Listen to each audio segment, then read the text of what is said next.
राम राम सभी को। आज हम संक्षिप्त श्री हरि संक्षिप्त पद्म पुराण गीता प्रेस गोरखपुर को पढ़ेंगे। इसमें आज हम पहले उत्तरखंड देख रहे हैं। उत्तरखंड में अन्नदान, जलदान, तड़ाग निर्माण, वृक्षारोपण तथा सत्य भाषण आदि की महिमा के बारे में जानेंगे। नारद जी ने पूछा, भगवान, गुण में श्रेष्ठ ब्राह्मणों को देने की इच्छा रखने वाला मनुष्य इस लोक में किन किन वस्तुओं का दान करे, यह सब बताइए। महादेव जी बोले, देवऋषि प्रवर, सुनो। लोक में तत्वों को जानकर सज्जन पुरुष अन्न दान की ही प्रशंसा करते हैं, क्योंकि सब कुछ अन्न में ही प्रतिष्ठित है। अतएव साधु महात्मा विशेष रूप से अन्न का ही दान करना चाहते हैं। अन्न के समान कोई दान न हुआ न होगा। यह चराचर जगत अन्न के ही आधार पर टिका हुआ है। लोक में अन्न ही बलवर्धक है। अन्न में ही प्राणों की स्थिति है। कल्याण की इच्छा रखने वाले पुरुषों को उचित है कि वह अपने कुटुंब को कष्ट देकर भी अन्न की भिक्षा मांगने वाले महात्मा ब्राह्मण को अवश्य ध्यान दें। नारद, जो याचना करने वाले पीड़ित ब्राह्मण को अन्न दे, वही विद्वानों में श्रेष्ठ है। यह दान आत्मा के पारलौकिक सुख का साधन है। रास्ते का थका मांदा गृहस्थ ब्राह्मण यदि भोजन के समय घर पर आकर उपस्थित हो जाए तो कल्याण की इच्छा रखने वाले पुरुष को अवश्य उसे अन्न देना चाहिए। अन्नदाता इहलोक और परलोक में भी सुख उठाता है। थके मांदे अपरिचित राहगीर को जो बिना क्लेश के अन्न देता है, वह सब धर्मों का फल प्राप्त करता है। अतिथि की ना तो निंदा करे और ना ही उससे द्रोह ही रखे।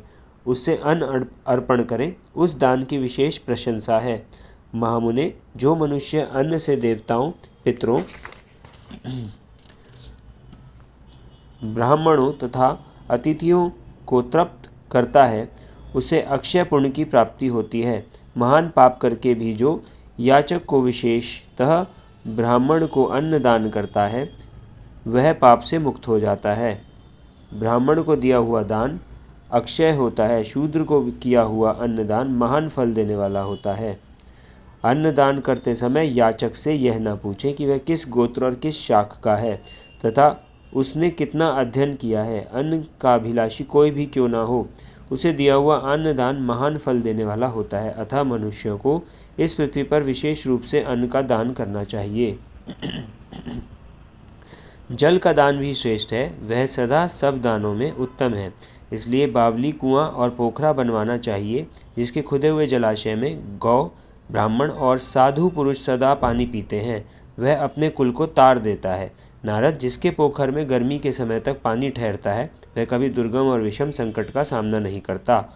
पोखरा बनवाने वाले पुरुष 3 लोकों में सर्वोच्च सम्मानित होता है। मनीषी पुरुष धर्म, अर्थ और काम का यही फल बतलाते हैं कि देश में खेत के भीतर उत्तम पोखरा बनवाया जाए, जो प्राणियों के लिए महान आश्रय हो। देवता, मनुष्य, गंधर्व, पितर, नाग, राक्षस तथा स्थावर प्राणी भी जलाशय का आश्रय लेते हैं।